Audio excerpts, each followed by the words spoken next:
going live, so do you want to go and get into your cupboard? Go back to the cupboard. What? No, we're not going to do the hair, love. I'm just going to sit here with my. I think we should. But we are live, folks, and just so you know, we have got the wonderful Danny Clifford who's here with Gavin. If you're wondering why we were late starting by about a minute, we get involved in a conversation. It can just go on and on and on. So we're expecting a really, really great session. Danny is one of the world's greats when it comes to music photography.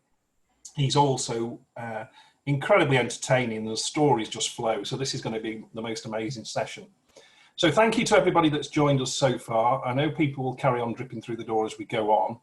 Can I remind you, we have got a chat facility. So if you want to go on the chat, just go on, say hi, whatever you want. If you have any questions though, please put them in the Q&A. If you put them in the Q&A, I'll read them out to, well, in fact, Gavin will do it. You can tell I'm not usually on this session, can't you? Gavin will do it, not me. I'll do it as long as there's not any big words. No. But Gavin will be hopefully hosting this. And I'm going to go now and disappear and leave you to it. But can't wait. Okay? See you in a bit, Steve. Well, Danny, how the hell are you, mate? I'm fine, thank you. No pressure after that from Steve, is there? I'm fine. How are you? You all right? Yeah, I'm absolutely fine, mate. I'm just putting my stomach back in from laughing this morning. But no, it's fantastic to see you again. I know we chatted earlier in the week, and our 10 minutes went into sort of 2 hours, didn't it? But that was just fantastic. So, I mean, well, you did fall asleep though for an hour and a half of that, didn't you? There's no chance of anybody falling asleep with your legendary story. So, I mean, the first question I'm going to ask is the first question that I ask everybody that I chat to on this hour, and it's like, where did photography start and why did it start for you? And then we can get on to some of your pictures. I just want to know that one. So. Probably like a lot of photographers who are watching this, you know, I don't know how people start generally, but mine started with my grandmother bought me a little Kodak Instamatic camera when I was about 6, and she bought one for my brother and my sister and I. I think my brother sold hers, my sister probably gave it to a mate, and I just thought, hang on a minute, I'll take some photos, which I've still got the negatives from those days. And I just found it magical, you know, back in those days to sort of, you know, have a little Instamatic camera and take pictures. So that's where I started. I was about 6, I think. You still got the camera? No, I wish I did. I've got everything since then, funnily. Well, almost everything since. I've got all, you know, all my Nikons from day one till, no, I've never sold them. Anyway. Do your cameras look totally battered? Are they well weathered on all the paint not top of them? I always think they look really cool when they look like that. Well, funny you should say that, because when I used to sort of, you know, see other photographers, especially I remember bumping into a couple of guys who were not well known, but war photographers. And I remember thinking, bloody hell, they got like almost bullet holes in them. You know, they didn't, but it looked really battered. And I thought, God, how amazing is that? And then I thought, well, I don't really want to damage my cameras. They cost me so much money that from the start, I used to put sort of gaffer tape around them and gaffer tape them up. So if there was a knock, the tape would tape the most of the bash. So I tried to keep them as neat and tidy as I could. And even now with my, you know, the big old Nikon DSLRs, I've got sort of like a neoprene casing around all of them. One of those hard shell things. Well, they're sort of like rubbery. They're great. You know, they just fit around them. And they're great. Just because I'd given up the idea of trying to look like a war photographer very early on, and well, you are a war photographer because you live in the music industry. Well, there have been moments of war. That's for sure. You know, anyone watching who's done a bit of music that will know there's a fair bit of a bit of madness that goes on at times with some, you know, not just photographers in the pit, because some, you know, some can be rather active, shall we say, but with other people, you know, as well, you have to be a little bit lively. So where did the music, were you interested in music as well? Is that the two combined? Well, you know, it's weirdly, yes, I like music like anybody does. I wasn't a fanatic, and I wasn't a music lover like my schoolmates who were really into every detail of every album back in those days. They'd buy vinyls and read the sleeves and know what keyboard was being used. It was a Hammond so and so, and I'll be going, oh, is it, or whatever, So yes, I love music, but no more than the average person, I think. And the reason I ended up moving into the music side of it was just because I was in a band at school, pretty bad. Well, actually, the rest of the guys in the band were great. If you're watching, I was awful. What did you play? I played very badly. I was all right. I played drums. Another drummer. Well done. Yeah. So my dad was a drummer actually. I was all right. But anyway, so my friends were really into music, and at school, I must have been about 12-ish, and I was really into photography well and truly by then. We lived just in northwest London, and my pals were saying, oh, we've got tickets to go and see this band. You come? I was going, yeah, and I just take my camera. And I wasn't really bothered about, I was excited seeing the band, but I was more interested in being able to dodge security and get down to the front and get some shots before I was launched out. So that became a challenge for me. It was like a real, there's no point in going there with a camera that you've got hidden down your trousers and then, filming your sock and a lens under your arm. There's no point in doing all that if you're not going to try and get some pictures. I remember you telling us a story about, and it still sticks in my mind, how you smuggled a Hasselblad, was it into the Albert Hall in your trousers? Well, it was actually Earl's Court. Was it Earl's Court? Earl's Court. And it was, I just thought, how the hell do you get a Hasselblad in your trousers? I mean, they're not exactly small, are they? I think I must have impressed a few people if they were having a second glance. But it's a big old camera to slide down your trousers. But, it's... I had baggy trousers. You've got to get it in, and mind you, they weren't too security in those days. It's not like today where they really do go through your handbag. Not that I had a handbag, but that would have been a good idea. But they go through things today, and they're very particular for different reasons. Back then, they were just just giving you a quick check over to make sure you're not carrying a great big video camera and things like that. So it wasn't that difficult to smuggle your camera in, but if you're going to go in, if you've bought a ticket to go and see a big band, like the Hasselblad one with the Rolling Stones at Earl's Court, and the last thing I want to do is to be caught with a camera and thrown out, and you don't get back in. So when you've bought a ticket on the black market, which I did, and you're going to, get in there, you've got to get pictures. That's it. So yes, put it down your trousers. Have you found fashion, or in this day and age with what skinny jeans and stuff, you can't even smuggle your legs in, can you? To be quite honest, in some of them trousers. Smuggle your legs, I can't get in them.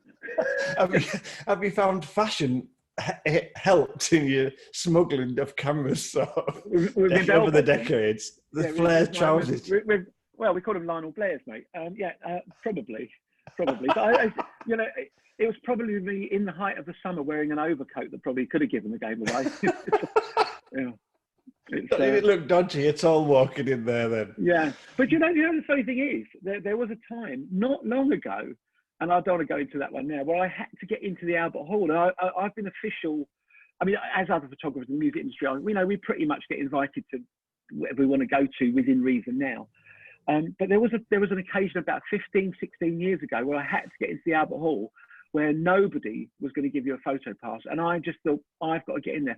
And I took in a 400mm 2.8 Nikon on one of my bodies. So I, for those that are not familiar with the 400mm lens, give you a perspective, it's about that long, right? And the aperture at the end of it is like that. And and I had to get that in. So that was actually hanging, I'd put a coat on that was just long enough to cover the end of the lens. And it was hanging under my arm here, hanging down there. And I got in with that. And I mean, that was about, I don't know, that's probably about 18, 19 years ago, something like that. But, they're very sweet at the Albert Hall, but not the most secure. Obviously not, if you can smuggle that in. No, the Albert Hall, for anyone watching, you want to get to the Albert Hall, all you got to do is go to the door and go, hello. Oh, look, there's an eagle over there, and go that way. They go, what? They're lovely people, but pretty... they'll believe you if you tell them there's an eagle over there. But anyway. Have you found obviously securities, as you just mentioned, has changed, and the whole music industry's changed from when you first fired up? Sorry, did you say security? The music industry security wise has changed big style. Yeah. Oh yeah. Anyone anyone who has done music for a long time will know it's changed a lot. It was the whole, well, listen, the world's changed. The security has changed. The accreditation to get into concerts has changed. Everything's changed. It was pretty amateurish in those days, which really played into my hands and to my advantage, because back in those days, I mean, I've said this before, but I could rock up at a reasonably, proper gig of a proper band, and I just bowl up there as confident as possible. And people say, "Who are you?" I'd say, "I'm the band's photographer," and I'd have all my cameras all over me, and they go, "All right then," because I was as brazen as hell. And they go, and I'd walk straight past them, like, I'm not stopping. And I'd go up to the next person, and I'd go, "Where's the with the front of the house over there?" Yeah. And I'd wander around as if I was official. And eventually I'd be bumped into the band. They go, "Who are you?" I say, "You're a photographer." And they go, "Oh, okay." it was like nobody. There were no lists. There were no, very rarely did people have it organised enough. And then I suppose we're talking, that's the mid-70s when I was a little kid. Towards the end of the 70s, it became a little more list passes and lists and things like that. It was tightening up. But security back in those days, there was a couple of Herberts on the gate and a couple of Herbert, all that on the door with a note, "Hello mate, who are you?" And you could talk to them, they'd let you in, they wouldn't let you in. It was all. But now it's if you're not on the list, you ain't coming in. Yeah. Another thing that interested me as well is that you mentioned when I bumped into you at Coventry is that the copyright in when you first started belonged to the person who bought the film, and now the copyright belongs to the person who presses the shutter. Has that affected you in any way? Is it for the better or for the worse, do you think? Well, it was for the better because I understood it, luckily. And it was in the beginning, it was luck with me, not judgment. But I used to read magazines all the time, photographic magazines. At the time, it was British Journal of Photography, which is obviously still around, and anything else. And there were little books that came out every year and telling you how to photograph a robin redbreast on a fence. And then there'd be a little bit of legalese in there as well. And I'd be reading, thinking, what are they talking about here with copyright? And who owns copyright? How do you obtain copyright? I was just, nobody was around to tell me then. And I soon realized there were various things. Like, one is, as you just mentioned, if someone gives you the film and they own the film, they own the copyright. That's how it worked legally. So I used to be very aware of that. But when I say luck, not judgment, the reason I was aware of it after the event was, I remember going into, I used to freelance for a lot of the magazines, music magazines in the mid to late 70s. I started to do stuff for them, and NME was one of them. Don't like them. No, I don't. Do you know why? They're not good to photographers. They don't give you credit if you're a freelance. If you're a staff photographer and they own the rights, they'll put a big letter, your name next to the photographs in big font. If you're a freelance, they'll give you a credit up the spine so that nobody can read it. They treat freelancers with disdain, and they're not nice. So I very quickly didn't like NME, so I was shooting occasionally for them. Sorry to digress, but latterly in my life, I actually banned NME to this day from using any of my pictures. No NME on all the, because they had no respect for photographers, zero. And I thought, what? I'm not having any of my pictures. No matter how much they grovelled and crawled, I'm not having them. And that came to a head when I was actually away with a band on tour. I was in Japan, and they phoned me urgently for me to do something for them with that band, urgently, because they couldn't have a photographer arrive in time, and we were travelling on somewhere else the next day. I was there, and they tried to get me to do a double-page spreadsheet with the band. And they would. I know we've gone around the houses here a little bit. I'll go back on camera one in a second. But they tried to get me to do this double-page spread in Japan. It's a band called the Kaiser Chiefs, and I was with them, and they said, look, we need this, that, and the other, and we want a shot like this, shot like that. We want loads of Japanese girls in it around the band, and they were trying to paint the picture for me. And I said, okay, well, I can shoot that. We've got about half an hour maximum to get this organised, because the last gig is finishing shortly. They're coming off stage in a minute, and then we're going back to hotel, buses, trains, out of here, planes, whatever. And I said, what's the budget for this? And they said 100 quid. I said, yeah, really? And they said, yeah, we've only. I said, well, you come back to me when you've got a proper budget. They said, yeah, I said, bye, click. Right, and they phoned me back, and they phoned me back, and I think they went to 150 quid, and I just hung up. I thought, you're just insulting my intelligence. Go away, go away. But they were going to send a photographer to Japan to take the pictures. They I'm not being too disrespectful, but I'm going to be really disrespectful. It was just an utter idiot at NME thinking we've got a photographer out there. They don't know who they're talking to. I'm not different. Sorry, I'm not that I'm anyone different, but whoever the photographer is, he'll probably want 150 quid, and I'm sure he'll do it for another show. And I'm not, and I wasn't, and it's an insult because photographers should be paid for what they do. And anyway, so moving back from NME to Sounds and the other magazines and Melody Maker and Rolling Stone in America, I walked into the office at Sounds, and one of the sub-editors said, look, we got a photo shoot with whoever it was, and a journalist is going to go and do a feature with that person. Can you go and do it? I said, yeah, great. And they said, look, grab your film. It's in the fridge over there, because film had to be kept at temperature in fridges for those that have not shot on film. It didn't have to be, I never did. But anyway, mostly it was in a fridge. And they said, help yourself and write a note in the book what film you've taken. I said, no, I've got film, thanks. The reason I said no to it was I just figured out that you'd lose the copyright if you took their film. But on a sort of more, I wouldn't say it was the moral path. My thought was I'd grown up processing and printing my own photographs. And the thought of me going and photographing an artist and then handing my negative to someone to never see them again is never going to happen. That's not going to happen. So me going and photographing someone and getting paid at the time to do the shoot, they would have paid me 25 quid, which sounds like a ridiculously low amount of money. But back then it was a ridiculously high amount of money because, to get 25 quid per session was a lot of dough back then. And yet I said, no, I'll shoot it. I've got the film. Pay me if you use it, and pay me the normal reproduction fees, which were arranged by the National Union of Journalists rates.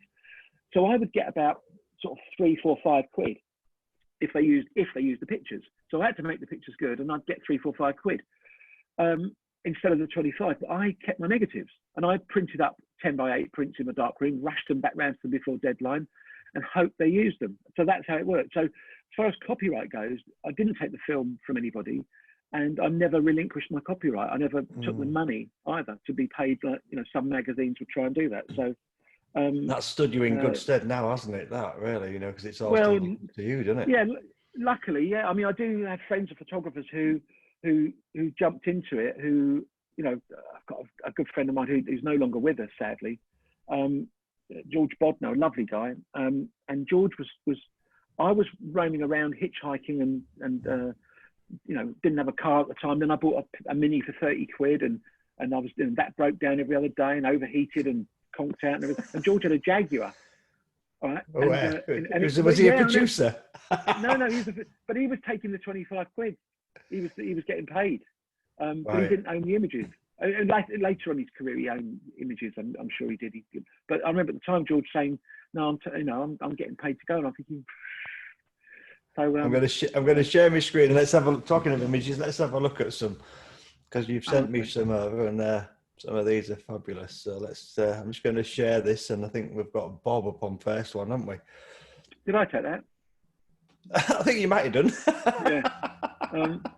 Yeah. I hope you did. Yeah, no, I did. That's big Bob Dylan. That is a very long story, which I won't bore you with, but I did mention this when I sent these over to you. This is a picture that makes me blush a little every time I look at it, because that was the first night of the Bob Dylan tour that I first went on, which was September 1978. That was my big break with Bob Dylan then. And we flew from LA to the East Coast, and we arrived in Augusta in Maine. The first day was rehearsals, then there was a concert the next night, and that was the concert. And that's Bob standing just after we've come off stage, just put his donkey jacket on, and to his right is the bass guitarist Jerry Sheff, who was an amazing, one of the world's greatest bass guitarists, who was, prior to this with Bob, was with Elvis Presley for 11 years, but he was, he played with the Doors, and he was the man for a bass guitar, Anyway, so we were standing there, and basically we were, to Bob's, if he turned the other way, there's a TV screen where Jerry Sheff was looking. So we've come off stage, and whilst the concert was on, there'd been a very big boxing match on in New Orleans, and it was Muhammad Ali versus Leon Spinks. And Leon Spinks was Muhammad Ali was trying to be the world champion again for the third time, and he had to beat Leon Spinks. I didn't really know the fight was on, but I had an inkling because about a week before this, I was running. My wife's probably watching this in another room, laughing her head off at me. Love. I went out. I was living in America, obviously then, and I went for a jog through Santa Monica. And Lynn, if you are watching, it was a jog, love. It was a very slow jog. And as I was jogging, I just noticed over my shoulder a guy running sort of like quite fast towards me, well, past me. And I thought, where is this then? With a hoodie on and running. And I was just looking, I think he looks familiar. And as he's getting closer, I thought, bloody, it's Muhammad Ali. So I then actually did start to jog instead of just walking to the restaurant. I sort of sped up and sort of like kept up with him for about, I don't know, about 30 yards or 50. I was going, hello, and then we sort of like fist bumped, it was very unfashionable then, but that's all I could do. And I said, what are you up to? He said, I'm in training. I said, what for? He said, I've got a fight in Leon Spinks, blah, blah, blah. I said, good luck, and have fun, bang, and off he went. I thought, bloody hell, it's Muhammad Ali. I was so excited. Anyway, I got to the restaurant, and that'd be egg and chip. No. So anyway, I ended up on tour with Bob Dylan. So much for the jog. So I remember that thinking, great. So anyway, get back to on tour with Dylan, and we're standing there watching this video, and somebody had videoed for Bob the fight. So we've come off stage, the fight has already happened, but we don't know what's happened, and we're watching it on a screen. And as we're watching the TV screen, Muhammad Ali's coming out of his dressing room back in those days, and it's at the New Orleans Superdome. And I remember Howard Cosell, the commentator, a boxing commentator out there saying, this is being beamed around the world live via satellite to 595 billion people on Mars are watching it. I think everyone's watching this. This is mad. And as he's coming out of his dressing room with the flashes going off in the crowd and all the little Instamatic cameras with flash bulbs and everything, it's going crazy there. And there's music playing. And all the band are saying to Bob, they're nudging him and saying, hey, Bob, what do you reckon? They're chatting to Bob, and Bob's sort of laughing and joking with everyone and smiling. And now it all sort of slowly fell into place after this, because I just leant to Bob, and I shouldn't have done. I don't know if you can see me, but I'm sort of standing next to him, my hands behind my head with my camera like that. Can you see me? Yeah. Sort of my hands behind my head, and the camera's swinging around here. And I just leant over and I went, so what's the big deal about that song then, Bob? And he just leant over to me and into my ear and just went to me, I wrote that song, Danny. I went, oh, did you? And I just thought, you idiot, right? And I lifted up my camera, and I must have gone absolute beetroot colour. And I lifted up the camera to hide my face, and I took that shot, thinking, just take your time. I mean, there's no motor drive on it. I just held it thinking, why did you say that? What's the matter with you? Why did you say that? And the song was called Forever Young, which I wasn't familiar with Bob's. That's why I didn't know much about his music. I'm on tour with him, but I didn't know much about him then. And Forever Young, which subsequently I found out Bob wrote for one of his children. But the words are going to get this all wrong, and I'll be corrected by everybody. But in the lyrics, it's either may your hands always be fast and your feet always be swift, or the other way around. And it's quite appropriate if you're a boxer. And everyone was congratulating Bob because it's now the song that's being played now. But anyway, yes, there's Bob on the tour, 78. Silly boy here opening his mouth, I don't know why. We can all do it. We can all do it. Oh, yeah. I did it a few times with Bob, but... Dave Gilmour from Floyd, is it? Yeah, Pink Floyd. That's... I won't bore you with the whole long story on this one, but that's my first time working with... Well, actually, technically second time working with Pink Floyd, but first live gig with Pink Floyd. That was... I'll try and make this brief, because otherwise everyone's going to just hang up and go home. But if you're not home, but I was amongst other bands. I was a big Pink Floyd fan and still am. And I was working in a studio. I was working. A friend of mine had a studio in Islington in London, and he wasn't really much of a photographer. He did take pictures, but he was more of a processing and printing guy. But he had a dark room studio, and I based myself there. Then I realised quickly, I thought, hang on a minute, round the corner is Britannia Row, where Pink Floyd are based. I'm going to go down there and have a little, mosey around and see if I can, jump the fence and break in, sort of attitude. And not quite, but anyway. So I've gone down there and I found this old church that's been turned into their headquarters.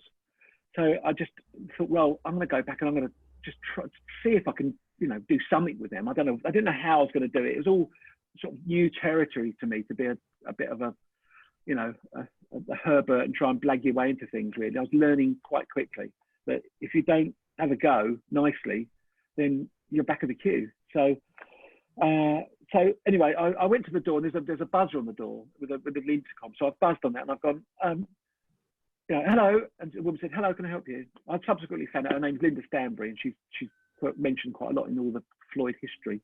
So I said, hello, I've got four of these, 3 of those, 7 of those for you. She said, what? And I said, I've got 7 of those 3 ducks. And let me get there. She said, I can't hear you. I said, I've got 4. She said, come in. So in I went. She said, yes. So you know, I was marginally better looking than I am today. I think, as my wife would say, I've gone off the boil. But I was a young kid with hair, and you know, and she was a little more you know, sort of receptive, should we say, to an old fat bald whatever. So I've wandered in, and she said, can I help you? I said, yeah, hello, my name's Danny Clifford, I'm a photographer. She went, yes. I said, I just wondered if you ever need a photographer for the band. She said, no, get out. I said, well, that's a bit harsh, you know. She said, no, we don't need a photographer. I thought you were delivering something. No, I was just, you know. She said, get out. I said, can I come back? She said, no. I said, please, no. Right, so I left. And about 2 weeks later, door, but you know, you know, hello, so I can't even, and come in. Oh, it's you again. What do you want? I said, I just thought I'd pop in, and you know, do you mind if I just?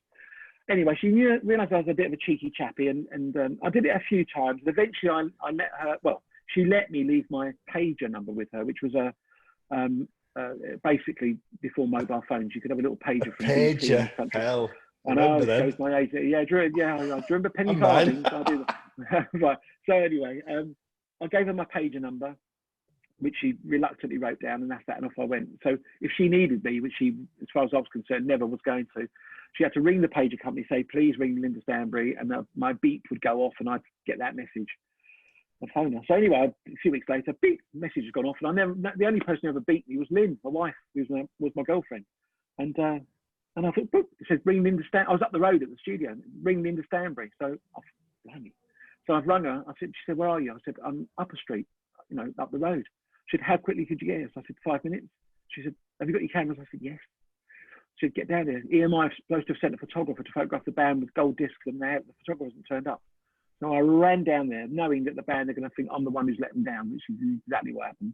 Wandered in. The band were quite, you know, didn't even want to talk to me, which they wouldn't anyway, to be honest with you. They were just chatting to themselves and just stood there with their discs going, you know, like, get on with it, mate. So I took some shots, and then they disappeared. And then Linda said to me, can I have the film? I said, no, where's it got to go? She said, I've got to get this film over to Bond Street to the manager, Steve O'Rourke. So I said, oh, I'll take that. She said, no, it's going by car. And then the doors buzzed. Somebody's come in. It's a bloke who said, I've got something to take to Bond Street. I said, that's me then. And I've wandered out with this guy. She's going, I said, I'm going to take it. So I've got in the cab. And I've gone to Bond Street, and I said to the bloke, where are we going? He said, I don't know, this address here in Old Bond Street or Bond Street. So I said, all right. So we've got there, and he said, it's in that doorway. He said, I've got to take it in. I said, well, come on then, come with me. So I'm not giving him the film. So up I go, and the receptionist says, oh, hello, you got the film in your taxi. I said, no, I'm the photographer. I've got the film. She said, can I have the film? I said, no, who's it for? Because I just wanted to know, what's this about? I've just been sort of like parachuted into something. I've just taken some pictures of one of my favourite bands. I'm not going to give the film to anybody. What's going on here? So I'm sort of, you know, she said, well, I need the film. I said, well, I need to talk to someone. She said, you know, she was a bit obstreperous and a bit angry with me. She went and got somebody, went off to an office, and I could hear this commotion. So we're going, where the is he then? And this bloke came out, and he said, where is he? Is that him? Oi, give me the film. This big flamer. So I said, who are you? He said, Steve O'Rourke. So I said, well, no. So he said, why? So I said, well, I'm the photographer. He said, yeah. I said, well, I'm not the one that was supposed to be there. I was parachuted in because the other one let you down. He said, and he was, you know, I didn't even want to hear this, so he's getting a bit annoyed with me.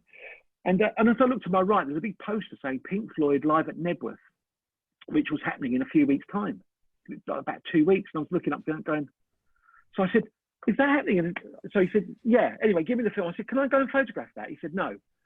Give me the film. I said, no. So I said, can I go and photograph that, you know, with the band? Like, he said, no, give me the film. So I said, well, no. I said, I'm not just going to hand over my film. He said, I need this film because it's going into the music press. It's for the music papers. I need the film. I've got to get it processed, and I want that film now. So I said, can I go and photograph the band? He said, no. give me the film. I said, no. And we sat there.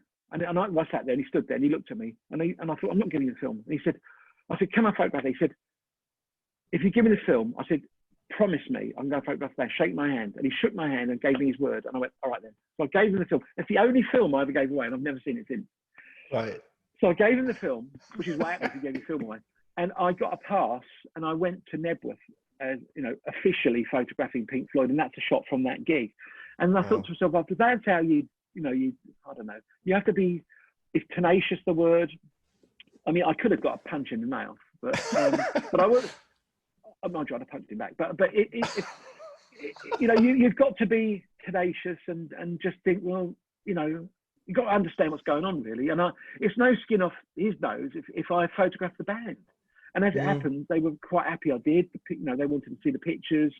I've worked with them quite a lot since then. And that was the start for me with a bit of Pink Floyd, which was lovely, amongst other bands. So I'm going to find another picture that I think is a really cool picture. We'll actually finish that story and just change it for the viewers. It's this picture here. Oh, yeah, that's a self-portrait. Me? No, that's well. I thought you said you was a drummer. Yeah, I'm not joking. And, yeah, that's an artist called Gibboni. A lovely, lovely guy who, in this country, maybe not so many people have heard of.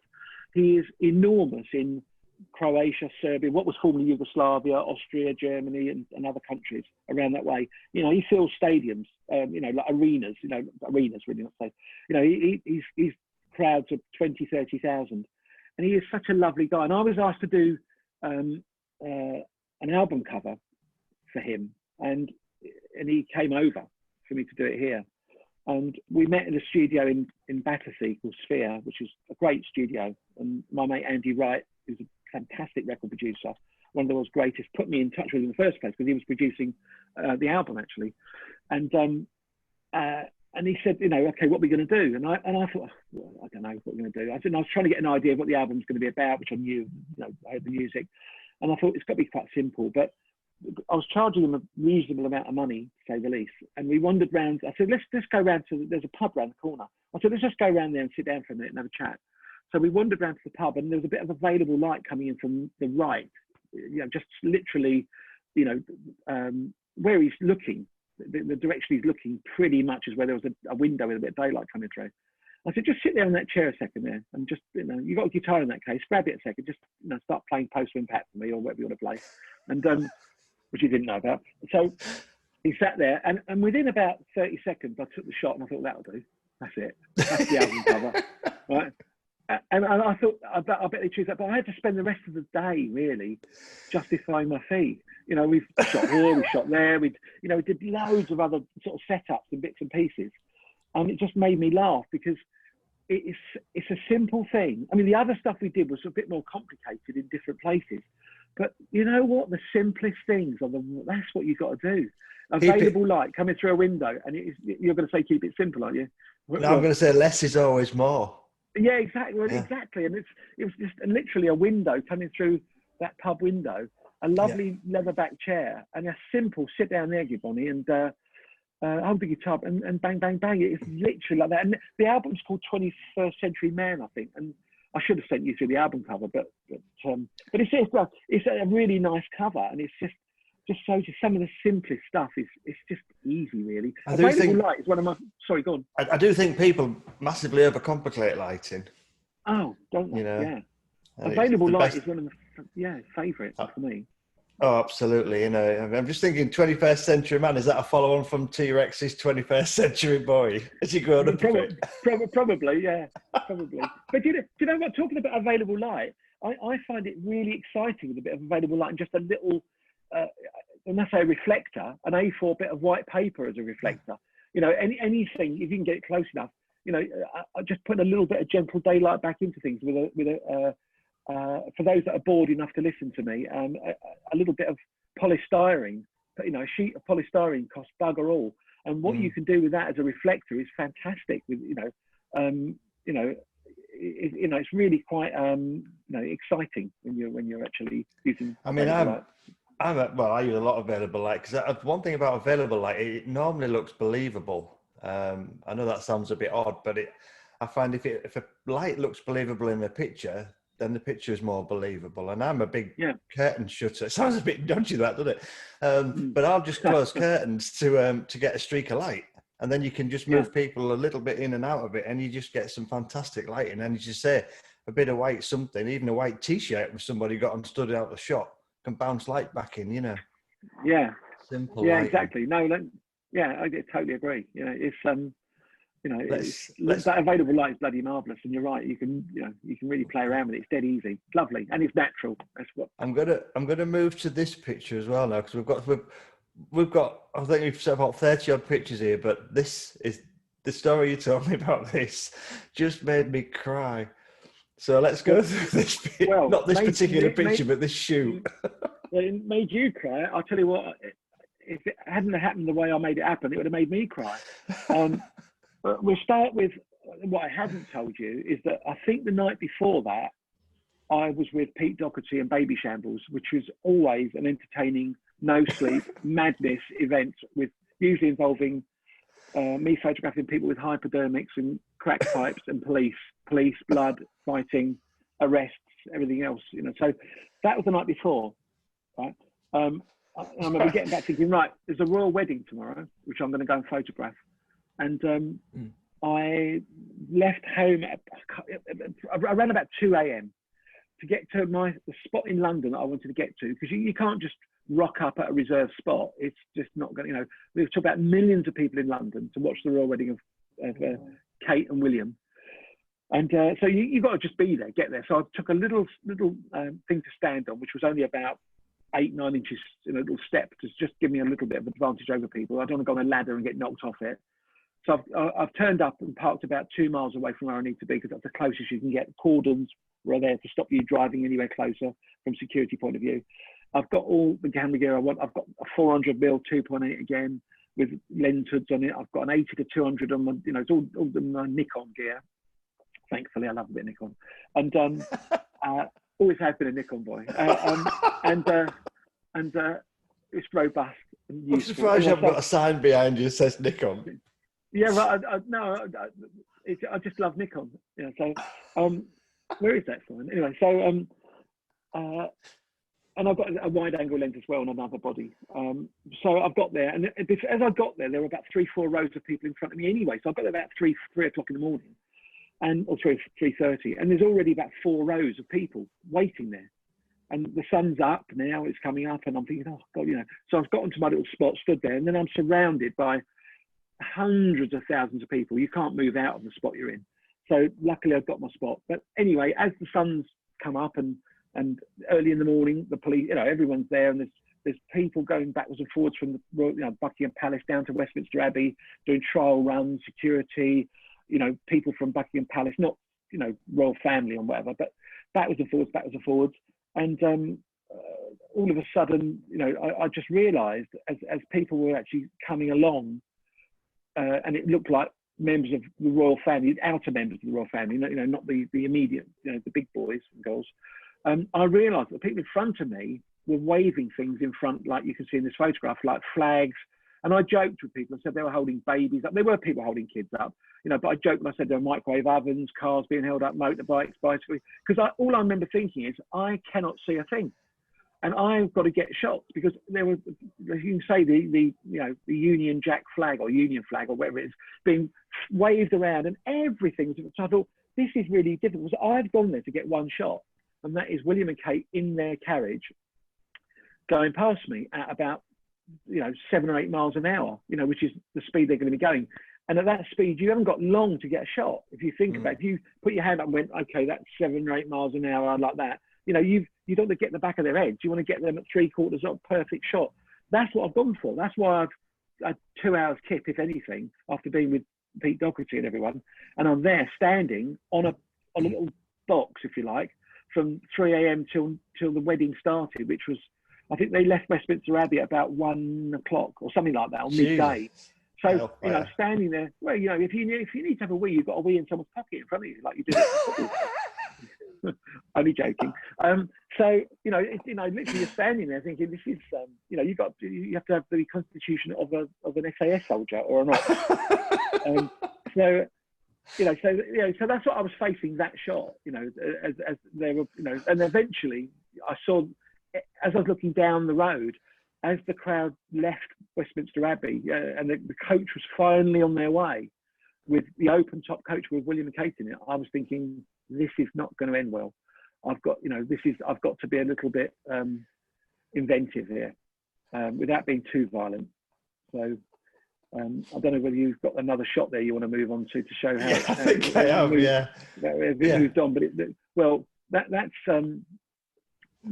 what we got. But when we got to that, there was, I think there's another shot there somewhere where you can see. Yeah, right. Well, that's a hand in the way. Yeah. So that I think there's 4 here, isn't there?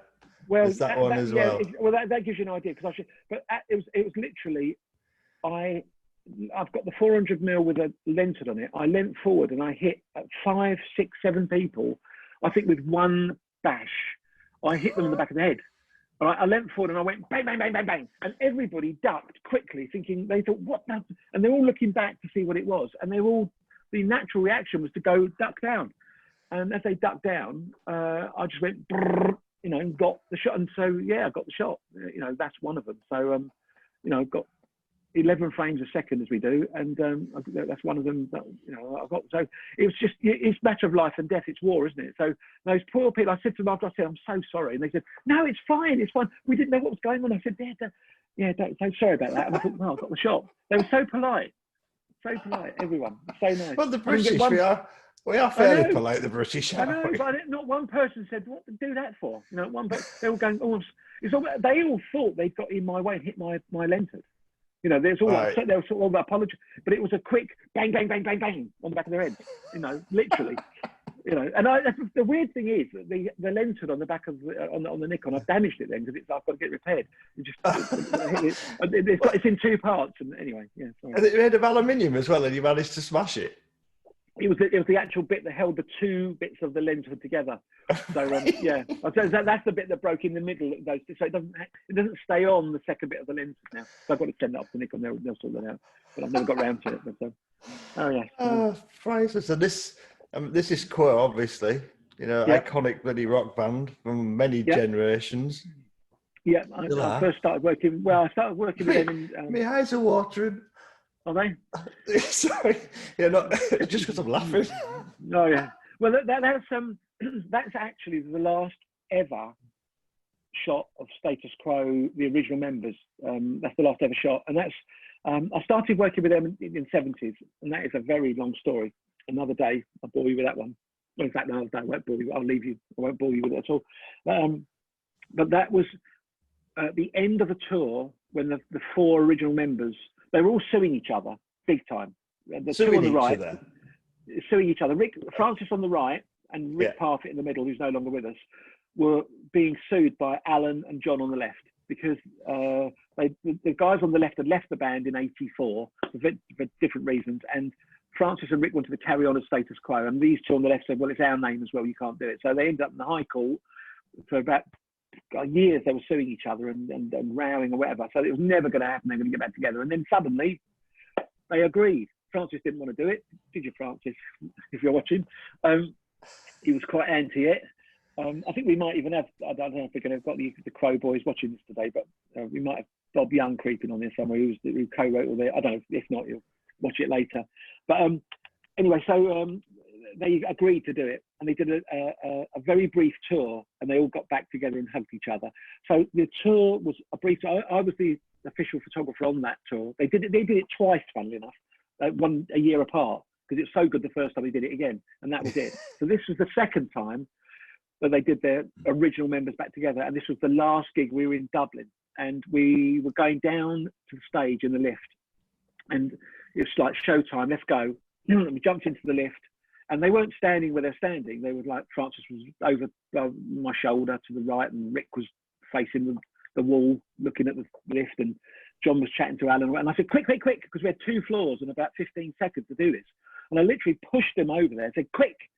And I just stood back and I went, quick shot. This is it. Bang, bang, bang, bang, bang. We took a quick shot. And it's just for anyone out there who's got any interest in photography, you've just got to be ready, ISO wise, lens wise, camera wise. You can't go, oh, hang on a minute, let me just where are we at? And then the lift doors open and they're gone.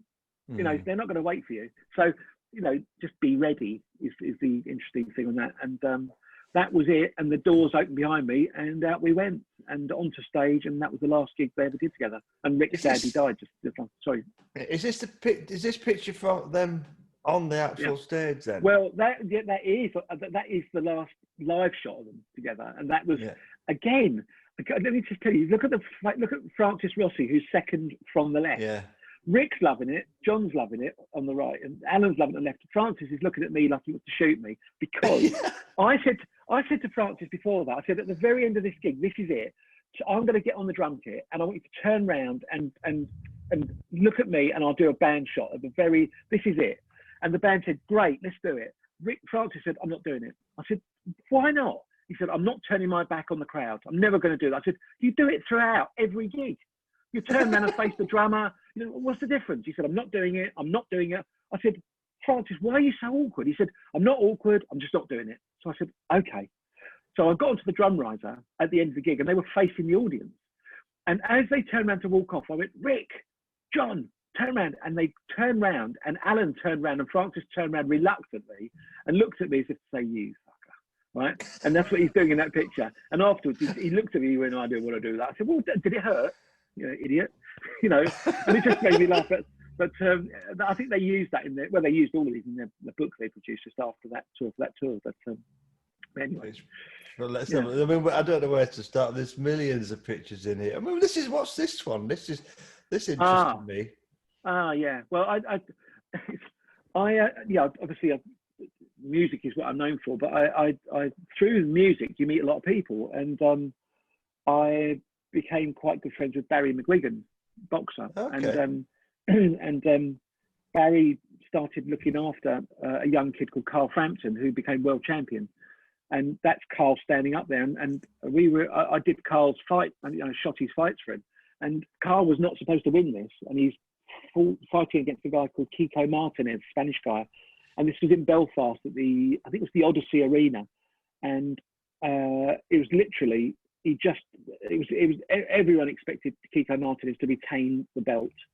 And Carl spanked him. So I was photographing the whole event. So I just thought I'd sling in, again, you're quite lucky if you're in the right place with boxing, because you've got 4 corners and 2 of which you can lean through the ropes. The other 2, the judges are on one side, doctors, I think, on the other, I don't know, whoever. So I was in the right place to get that shot. And I just thought, I'd sling it in there because I've done football, Premiership and international football. Yeah. I started doing that for the Evening Standard in the 70s, of smuggling my way into photographing what was Division 1 football teams then, doing football then, and then a bit of boxing, just because photography is overall my passion. It's not just music, photography is. So photographing things like this, and if you can get a pass and be there, why would you not want to be? It's an experience. I quite fancy doing boxing myself, to be honest, because some of Well, the shots you see from pro boxers are just, when the faces look like they've been through a mangle, don't they? When they freeze it and the sweat's getting knocked off, and it's just. I've got all that. Stuff. Yeah, I've got all that. I don't want to bore you with any, but I did a heavyweight bout with Audley Harrison, and I can't remember who it was, and I've got the shot you were just talking about, because again, other cameras shoot fast as well, but we're on 11 frames a second. I was on my camera at the time with my Nikon, and I got Audley Harrison. I got the punch going into the face and going bop, and the jaw going sideways, and the sweat coming off. And it sounds quite barbaric, but photographing it's brilliant. Sweat going, and then you got him going ding ding ding ding ding ding, smash onto the floor. I just pulled the trigger and let it go. And the thing about boxing as well is when you're actually ringside, even the amateur boxing matches I've been to, is when some big punches come on and the sound of a heavyweight hitting another heavyweight. That's what people don't actually. A lot of people don't get the chance to witness, and it's just something else, isn't it? The power that people hit people and how they stand up. And exactly. Well, they don't always stand up, well, do they? I'll tell you what, Gavin. If you want to do boxing, and I can arrange that, come with me, and we can both, as they hit me, both go, ouch! You're on. I'll hold you to that, mate. We just go, if somebody hits one, we go, ooh! boxers with the terror. I was thinking, what are you doing? We'll probably be ducking, won't we? You know, I mean, God, you know have a what? look. I've got to tell you, it's not much fun to have all the sweat and blood hitting you when you're there as well. Well, I've had all that. You think, oh. It's some more quote pictures here. Yeah. Juggling apples. Yeah. It looks like an allotment. Well, I'll tell you what that was, right? I went with Rick and Francis, the two of them. Their manager, who's brilliant, Simon Porter, lovely guy, always inventive. He did a deal where Quo were bringing out their own beer and cider.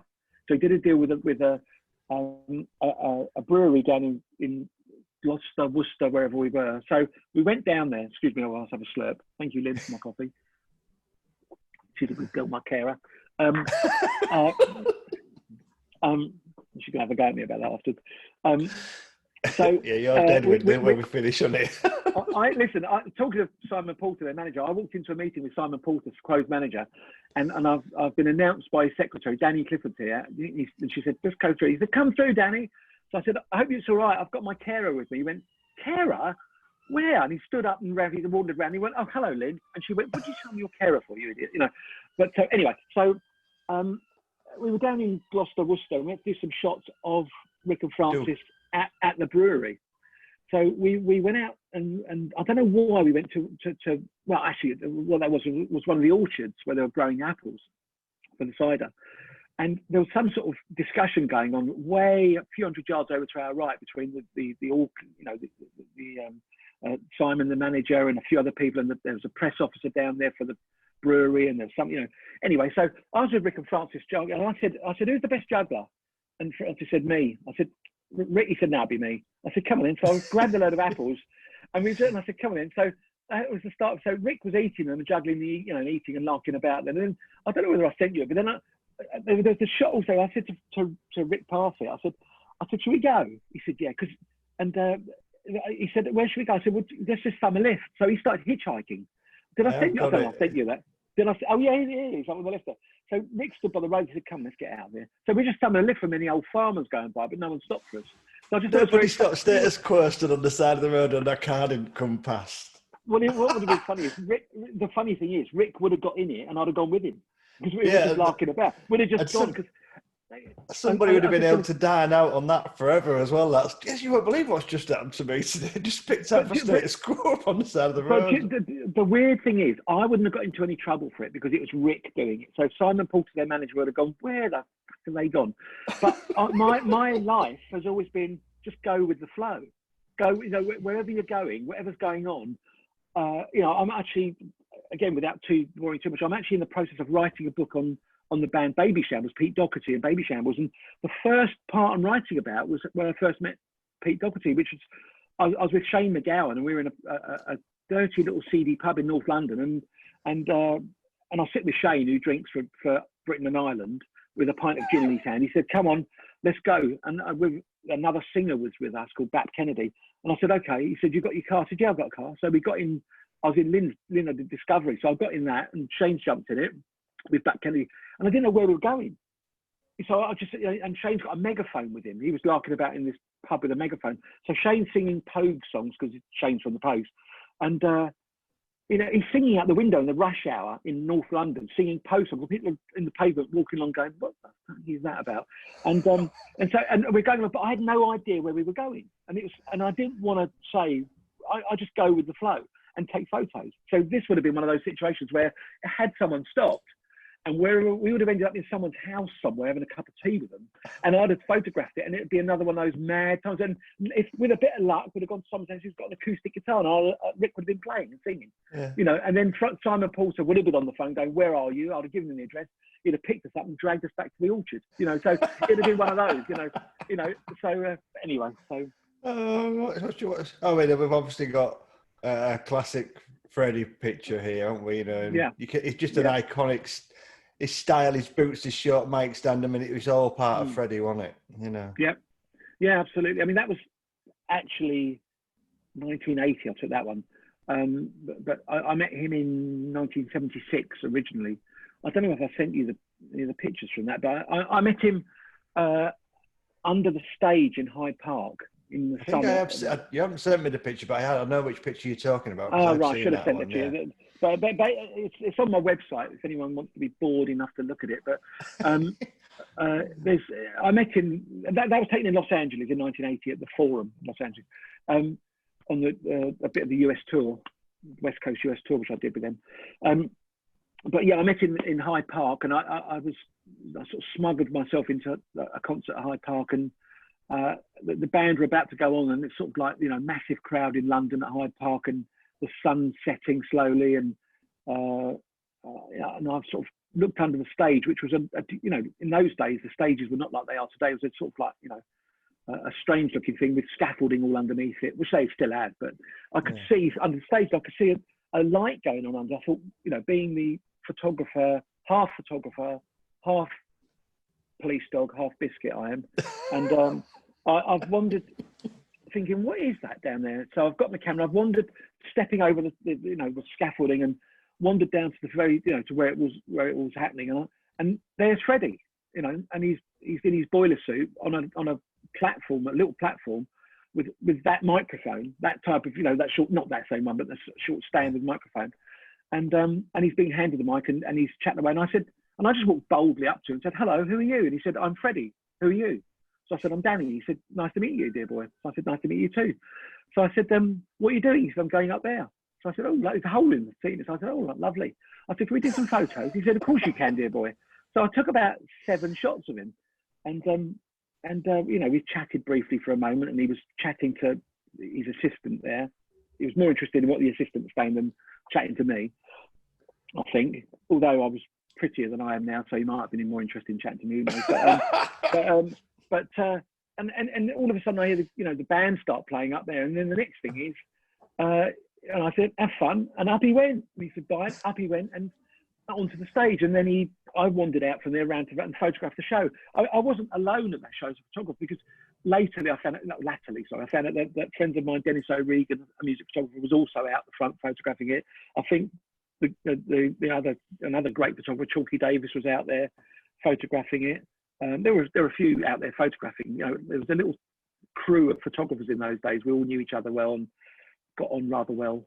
And so that was my first meeting with Freddie. But I think what's really funny is that I haven't done many exhibitions, although I've just in the last year really started to do a few. I've never really done any before then. And the first one I did was in London at our lawyer's office, our lovely lawyers in Chancery Lane. And they said, would I do an exhibition, a small one, in the headquarters? So we did it. After I was reluctant, but I did it.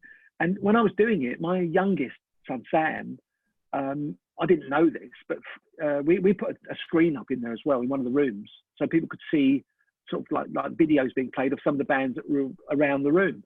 And at one point, I'd never done any public speaking before, and at that little exhibition, which was only for 2 evenings, we were doing the exhibition.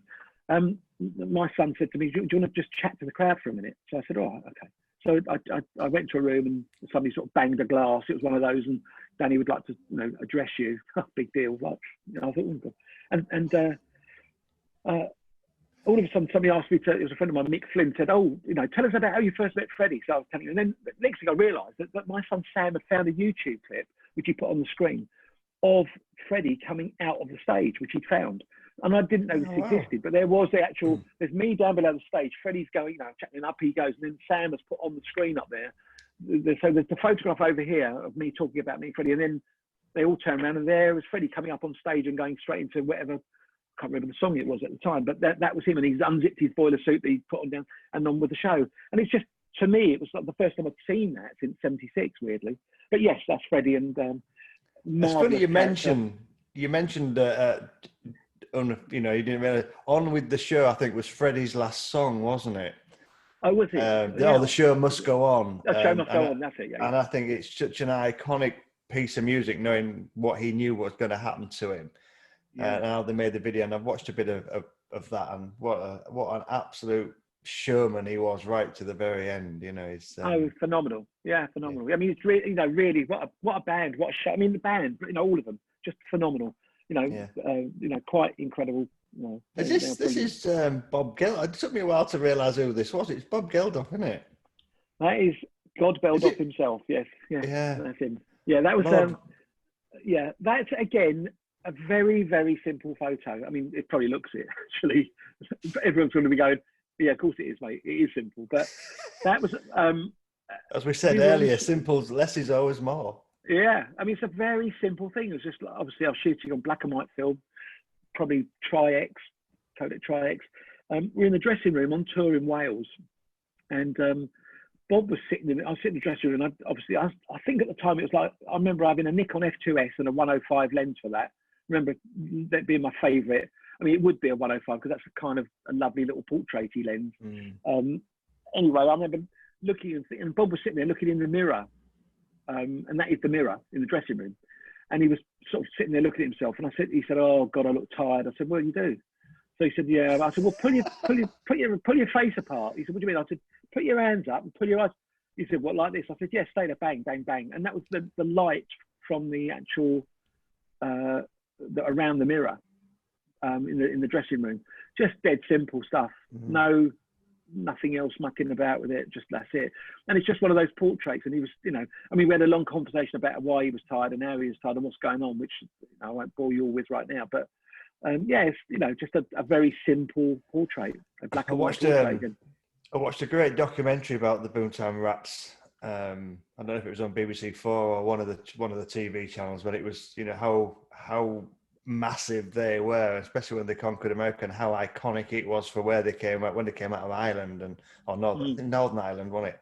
And how well, I don't think it was Northern Ireland. I think it was Dublin, it was the dodgy part, not the dodgy part, but the one that was quite strict and there was nothing like them around at the time. It was all sort of Irish folk music, and then the Boomtown Rats turned up and they just blew the world to pieces, didn't they? Yeah, I think it was Mary of the Fourth Form was their one. I remember photographing them in London at the Camden. It was called the Music Machine, but it was Camden Palace or Coco recently called. And I remember being there as glass pints of beer were being thrown from the fourth level of the balcony and hitting everyone. All of us were going smash, wallop, pints of beer, glass going everywhere. I'm thinking, oh, this is fun. What sort of music do you actually like? Have you got a particular favourite type? Mostly Rachmaninoff. Have you photographed him? No. It's a horse, isn't it? Was it a horse or was that Nijinsky? No, anyway. No, I like. Don't ask me. I'm a drummer. No, I'm joking. I just sit at the back and make a racket, and I've got a van. That's the only reason I'm in the band. Is that right? Yeah. I like all sorts of music. I really do. I've got quite an eclectic taste. I really do. I'm not great with hip hop, but I'd like. I like all sorts of music too. Literally most things. Really do. Yeah. What were you doing my musical sort of adolescence was the late 70s when punk rock first started out. Did you ever do anything with the Pistols or anything like that, or the Stranglers? Yeah, of course. I should send you some pictures. Yeah, absolutely. Oh God, I've spent many a time photographing punk bands. In fact, my wife Lynn, who I've mentioned before, my carer, Lynn was with me in the Marquee. I mean, I photographed all those bands you just mentioned, but I was in the Marquee in London, in Wardour Street, in the I don't know where it was, 77, something like that. And because I had an office a few doors up from there, but I was photographing a punk band for one of the record labels. And as I'm standing there photographing the band, a guy to my right, Lynn was on my left, and the guy to my right was pogoing up and down. Do you remember this, Lynn, wherever you are? But the guy was pogoing up and down, and I looked at him, and I was just taking pictures again, shooting away. And he looked at me, and he spat in my hair, and I had long curly hair. And he just looked at me, and he thought it was funny because the punks were gobbing all over the place. And I thought, you dirty old. I said, thanks for that. And he was quite aggressive. So I very swiftly removed him from from consciousness actually. I don't sound like a thug, but Lynn will remember. I just let him have. I really was annoyed. I punched him right in his chin. He hit the floor, and I carried on taking the photograph of the band. And he was there with his tongue hanging out for about half an hour. I thought, well, maybe he's not dead, but he's but yeah, punk was, it was dirty. Photographing punk bands. It was dirty, but it wasn't as bad. I worked with the Sex Pistols when they reformed in 2000 at the Isle of Wight Festival and somewhere else, and luckily we weren't getting spat at. It was changed, but I worked with a lot of. Listen, I did the Pogues reunion tour in 2005 with Shane McGowan, the Pogues, and we got to Glasgow on the opening night, and I stood in the photo pit, and all the local photographers have come in, and I knew what was to expect, and it wasn't spitting, but I remember in the photo pit in Glasgow, I've got out my camera bag, a little waterproof jacket, and I've put it on, zipped it up, put my hood on, and nobody knows who I am, and I just looked at the other photographers, and then one of them looked at me like I was an absolute beginner. He looked at me and gave me a really condescending sneer. And I thought, you're looking at me like that for you? Because I'm sort of dressed up. And as the band came on, all of the crowd behind us, who were all wearing Celtic football shirts and had pints of beer in their hand, threw their beer at the stage. And my cameras stunk of beer. The guy who was sneering at me was covered, dripping wet. I mean, I'm talking about, it must have been 500 pints of beer hit us. And I was in my waterproofs, thinking, oh, my camera got me. I was, but you still get a bit of that, but not like the punk days where it was revolting. Yeah. But yeah. Well, I mean, we'll finish up because I mean, this hour has gone like I expected it to do, and it seems like I've been talking to you about 5 minutes. But Nelson Mandela, I mean, what a legend this guy is. So yeah. I mean, what happened here? Where did this come about? That was I was asked by it's basically through Queen, if you really, because Brian May does a lot did a lot with Nelson Mandela, and basically because he was so involved with Nelson Mandela and the charity 4664, the HIV charity, which obviously Brian's involved with, Freddie, to help, obviously HIV/AIDS, which is a great cause to try and find a cure for that. And Nelson Mandela, because Africa was ravaged with HIV as well, and it's just a good cause, one of his charities. So through Brian and Queen's publicist Phil Symes, who's lovely, Phil asked me if I would be the official photographer for Nelson Mandela and a couple of a few bits going on. So I think I only got the nod a few days before, or a day before, and Phil phoned me up and said, look, can you come to the Arctic? And I was going, is that a club in Harlesden? Is that West London? Where's the Arctic? And I said, what are you talking about? Yeah, exactly. Is that a nightclub or a restaurant? Hopefully a restaurant. So he said, no, we're doing a gig for Nelson Mandela, 200 miles north of the Arctic Circle. And I'm thinking polar bears, whatever. And I said, where? He said, Tromsø, the top of Norway. And I'm thinking, yeah, great. He said, okay, I'll arrange it now. And they arranged it. And I literally jumped on a plane and flew to Oslo, then I had to get a connecting flight to Tromsø. And I was picked up, and it was all very civilized. It was in the middle of the summer, so it was midnight sun. There was no nighttime. I mean, we're talking 4 o'clock in the morning. It was sunglasses time. It was, it was no nighttime whatsoever, which is, for those that haven't been there, it's kind of unusual. You have to tell yourself at 4 o'clock, like, go to bed. Your body is exhausted, although you think you should be sitting on a beach somewhere. It's go to bed. So we flew up there, and a lot of bands flew up to perform as well. So a stage had been set up. So Brian May and the remnants of Queen were up there. Loads of artists, Peter Gabriel, Robert Plant from Led Zeppelin, who I've worked with quite a bit. Incidentally, Robert Plant, when I was with Rick and Francis juggling apples, that was right where Robert lives, down there. And we had dinner with Robert that night. He came over and met us, and we had dinner, and it was, he's very entertaining chap. He is very funny. So anyway, Robert Plant was up there with his band. There were loads of bands. Razorlight were quite big at the time. Annie Lennox, Peter Gabriel, loads of artists from around the world.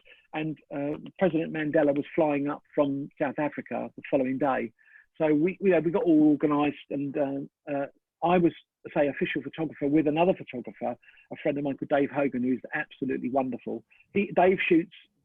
He's a celebrity photographer. I'm a bit more music-y based, and Dave's more celebrity. He'll be photographing everybody, including sort of like. Anyway, but he's wonderful. Dave's including wonderful. Yourself. No, Dave is one of the loveliest guys out there, and a great photographer. So Dave and I were both official photographers on that event, and so we were getting ready, and then Phil Symes said, "Look, do you want to do a portrait shoot with Mr. Mandela?" So we both said, "Yeah, of course we do." So that was arranged for us. There was a hotel nearby, believe it or not an igloo, as I'd expected before I got up there. I thought there would be igloos and, say polar bears, and we'd have to wear fur coats to keep warm. But it was civilized. So we go into the hotel, and Mr. Mandela turned up, and we were allowed to shoot him, but you can't use any flash or any lighting because I might be wrong here, but he has some sort of photosynthesis problem, and somebody told me, I'm not sure if this is true, but he damaged his eyes whilst in jail when he was having to chip away at rocks as part of the punishment. And this I'm not sure it's true, but they said, look, he's damaged his eyes, and it was all, so we can't use flash, which was fine. Like we're all capable of shooting without flash. It was reasonably well lit. It was okay-ish. Daylight coming in the window, and we asked for him to be put over near the window, so we both had a chance to do a little portrait shoot with him. And he was sitting there and had a little chat with him as well. Lovely guy, very, very nice. I don't know why he wanted to borrow some money off me. He did, and he still owes me it. But so if his children are watching, I'll give you my bank details later. But he's a lovely guy. Yeah, and I'll tell you one funny thing just about this is that we did some shots straight after this with Robert Plant, Annie Lennox, Peter Gabriel. They all said, can we get a shot with Mr. Mandela? So if it's right with him. So we set it all up quickly, literally rapido, and amongst all the people who were doing the shots with, I did a shot of Robert Plant with him and Robert's band, who were called Strange Sensation at the time. So we did that, and then I've shot outside of that room because these are newsworthy photos, and the reason that we were there, Dave and I, is because we both syndicate our photographs. We get them out into the papers and magazines when we need to. Like other photographers that are watching will know, you syndicate quite easily. You edit them up, caption them up, send them to where they've got to go to by as fast as you like. Bang, bang, wallop, bang, and they're on the picture desk. And the picture desk either like it, use it, or don't. It's up to them. So Dave Hogan shoots for the Devil Getty Images, and I don't. Not a fan of Getty, me. And although they have got 6 of my images, I must get back off them. I was shooting and syndicating through the opposition of Getty, and so there's a race between Dave's pictures and mine, because I want my pictures in the papers, he wants his. So we rushed out from this shoot, and Dave, I didn't take an assistant with me. When I got there, Phil Symes said, "Did you not bring anyone?" I went, "I should have brought somebody with me. They would have paid for it. I should have taken a wire operator, somebody to wire my pictures." And I was in such a rush, to be honest with you. I didn't even think. I just got up there and I got my laptop. So I rushed outside. Laptop was ready to go anyway because I knew this was going to happen. I took the camera card out, quickly put them in there, downloaded them to laptop. Dave handed his card to his assistant, who's lovely, and gave it to her. And she was just down. And Dave's wandering around, and Dave walked up to me as Robert Plant has run out of the room, and come over to me and go, Danny, let me see the picture of me and him. I said, "Just wait, Robert, wait. I'm just trying to do." And I was rushing to get these pictures out to syndicate. And Robert's going, "Where's the one of me? Come on. And he's very funny, Robert, and he's cracking jokes. And the whole band are there sort of larking about. And I'm just going, "Please, just let me do this." And I'm rushing. And I looked up, and Dave Hogan said, "Danny, look up." And Dave took a picture of me and Robert. And at that point, I looked over, and Dave's assistant has given him the thumbs up. The pictures have gone. I thought, "Oh, well, I've lost that race." Right, thanks, Dave. So I sat there and I looked. I've lost that battle to get the pictures out first. Doesn't mean my pictures are not going to get used. Yeah. But anyway, so I just laughed, and I've got this picture of Robert crouching down next to me, looking at the picture and laughing, and I'm looking up at Dave as if to say, "You bastard, you slowed me down, right? Just so your pictures would go." And it was just a funny shot. So I've got this lovely shot of Robert Plant and I, and his band he's looking at my screen. And anyway, so Dave's done the pictures, and Robert saw the picture of him and Nelson Mandela, and he's gone to me, "Danny, send me that picture. I'm going to get that printed and send that out as my Christmas card this year. I'm going to put some holly around that. That's Christmas sorted." I thought, cheeky bugger. No, it was just a very nice. But that was a nice time. I mean, I did more stuff with Nelson Mandela after that. I did his 90th birthday concert with him, and that's with Amy Winehouse as well as everybody. And that was a really lovely We've had a couple of questions here, which I don't know if we'll have time to answer, because I know we've been talking about maybe doing this again and meeting up again, haven't we? So we might say this, but one question is, what is your favourite memory from your career? And the second question, and they're both from anonymous attendees, so they might be one of your pals. Do you ever feel starstruck, or has anybody particularly stood out for you over the years that has made you feel like a little starstruck? Has anybody really stood out to make you feel like that?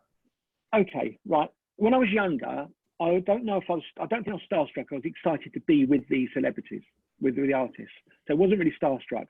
And as I became older, definitely not starstruck. Definitely, they're just men and women, and that's it. And I don't think anything of it at all. However, there is one person that makes me stand to attention and salute. And I was asked this question last November. I was in Sweden doing I was invited up there to speak at quite a large event, which surprised me and shocked me. It was a Q&A at the end of my speech, and somebody asked me exactly that question: have you been starstruck? And the person in the crowd, it's a big crowd. I mean, we're talking a lot of people there, and which again shocked me, really did. And the voice said, have you ever been starstruck by anybody? And I looked in, and I couldn't see the crowd, but because there were lights on me, and I put my hand over my eyes, and I looked at it, and I said, who's the person who just asked me that question? And somebody said, me. And I said, where are you from? Because it's just full of Swedish people there. And the guy said that. He said, the reason I asked that, because I thought, hang on a minute, I recognise that accent. He said, I'm from Liverpool. I went, thought you were. I said, I didn't want to go into why you're here, but I said, the reason I asked you that is because the person who does make me stand to attention is Paul McCartney. And he said, really? I said, it's the little boy from your town, in the city of Liverpool. He went, well, because I've known Paul McCartney since I was about 1976, when my photographer friend, Matthew Taylor, who we used to sort of like go here and there together, he was a great photographer. And used to make me laugh because he was shooting on Olympus cameras, OM1s at the time, and I was, as I said, Nikon. And we used to sort of joke and compete with, our cameras. But we were always together at gigs. There was a little crowd of us. There was Matthew Taylor, me, Dennis O'Regan, and George Bodner, and Chalky Davis was there around as well. But he was a little more senior than us because he was shooting for NME. So I got friendly with Paul McCartney at that time through Matthew Taylor's brother, called Barney, who started to go out with Linda McCartney's oldest daughter. Right? So before she met Paul McCartney, she had a daughter called Heather, and not Heather who married Paul McCartney.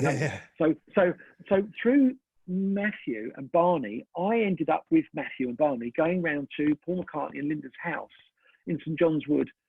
When they weren't touring, probably 3 times a week, we'd go round there and sit around there whilst Paul and Linda and Barney and Matthew would be sitting there smoking their medicinal cigarettes, which, to be honest with you, I didn't get into. I don't drink, smoke, do drugs. I just eat too many Jaffa cakes, mate. But I don't know.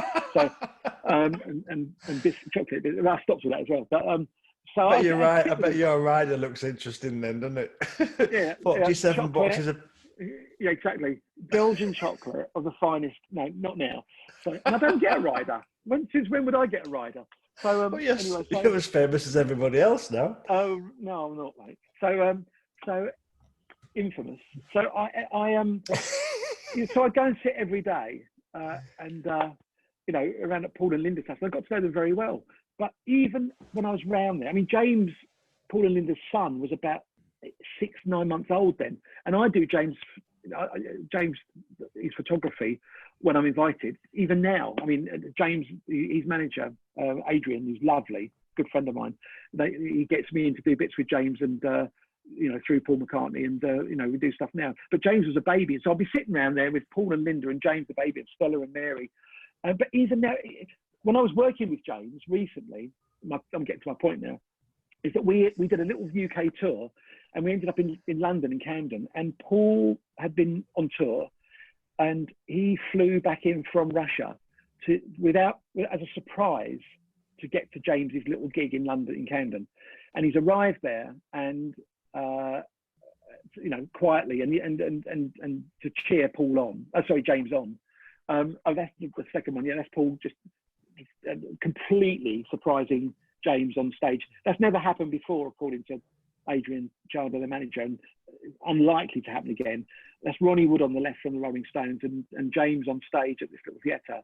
And James was shocked that his dad he arrived and ran on stage, and it was arranged with Adrian that he was going to do that, but James didn't have a clue in case. Well, there we are. That's a lovely shot that's never been seen before. I literally saw that the other night. I thought I'd send it to you. It's never been shown, and that's on stage, and Paul's looking over at Ronnie, and James, you can just see he's looking at his dad thinking, you know, in awe of his dad. But we went to the dressing room after this, and I did a family portrait, funny enough, of James, Paul, Stella, Mary, and Paul's wife Stella, Stella. What am I talking about? Nancy, his sister. But when we were there, and I'm chatting to Paul, when I'm talking to him, I probably am starstruck, even though I used to sit in his house 3 nights a week when I'm not sure, and I know him and chat to him at all. But I just find him. I wasn't starstruck with Bob Dylan, although he's, you know, probably equal in the songwriting terms. Just to me, just Paul McCartney and the Beatles. I never got to meet John Lennon. I was really close to it. I flew back from New York to London in December 1980. I was doing stuff with Pink Floyd. Got back here. I was staying at my parents' house. They were away in America because they were moving to America to be near me where I lived. And I was at their house in England, and Lynn phoned me up on December the 8th and said, John Lennon's just been shot dead, which was terrible for me and everyone. Worse for him. Well, terrible for the world, to be quite honest. Terrible for him. But I was going back to New York to do a photo shoot with him. Bugger. You know, yeah, exactly. Awful. But anyway, that's another story. But yeah, Paul McCartney. Yeah, really. Right. For well, me, I think on this note, we're 21 minutes past the hour, and this picture, exclusive picture, I think that's never been seen by anybody, which I think is a fantastic way to finish.